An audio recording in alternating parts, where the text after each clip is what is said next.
नमस्कार, प्रणाम, हर हर महादेव। गाइस अभी हाल ही में एक मूवी रिलीज हुई है जिसका नाम है स्त्री टू। स्त्री टू मूवी जो है वो 15 अगस्त 2024 को रिलीज हुई थी और ये मूवी का 2 दिन का कलेक्शन सुन के आपके होश उड़ जाएंगे। जी हाँ दोस्तों। और इसके काफ़ी हद तक जिम्मेदार जो हैं वो पावर स्टार पवन सिंह भी हैं। आप इनके इस फिल्म में जो लीड एक्टर हैं जो कि हैं राजकुमार राव, वो खुद कहते हैं कि पवन सिंह पावर स्टार हैं और उनकी वजह से कहीं ना कहीं हमारा फिल्म का प्रमोशन और ज़्यादा हो गया। तो आज की वीडियो में इसी की बात करेंगे और बात करेंगे कैसे पावर स्टार पवन सिंह जो हैं वो स्त्री टू के इतने बड़े कलेक्शन के पीछे ऐसे इनका हाथ है।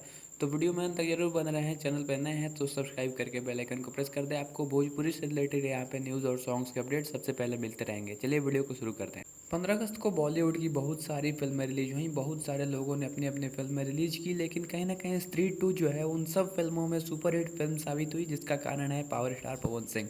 जब इस फिल्म के गाने आई नहीं में पवन सिंह ने अपना आवाज़ दिया और इसके प्रमोशन के लिए उस गाने के रिलीजिंग के अगले दिन जो इवेंट हुआ था, जो लखनऊ में जो इवेंट हुआ था, उस इवेंट में जो लोग पहुंचे थे उस लोगों को देख के कहीं ना कहीं राजकुमार राव को भी ये पता चल गया, श्रद्धा कपूर को भी ये पता चल गया कि पावर स्टार जो है वो पवन सिंह को ऐसे ही नहीं कहा जाता है। बात करते हैं इसके फिल्म के पहले दिन की कमाई की। तो जब इस फिल्म का ओपनिंग हुआ था तो पहले दिन में इस फिल्म ने 76.5 करोड़ का आंकड़ा पार किया था।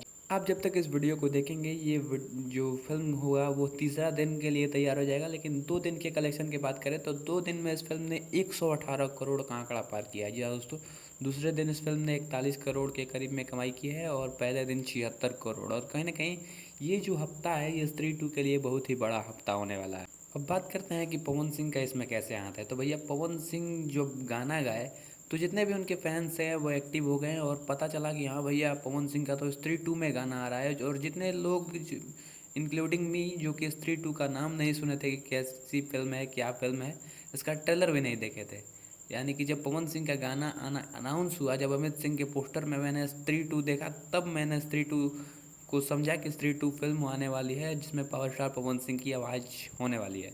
तो कहीं ना कहीं इसी तरीके से काफ़ी लोग होंगे जो कि इस फिल्म को नहीं देखना चाहते होंगे, लेकिन पवन सिंह के उस गाने की वजह से इस पूरे फिल्म को देखे होंगे। नहीं तो 15 अगस्त को तो बॉलीवुड की काफ़ी सारी फिल्में रिलीज हुई हैं और बड़े बड़े प्रोडक्शन हाउस से रिलीज हुई हैं, लेकिन फिर भी स्त्री टू जो है वो ब्लॉकबस्टर मूवी साबित हुई है। ऐसे आपका इस वीडियो के बारे में क्या ख्याल है? अपनी राय कमेंट में जरूर बताना।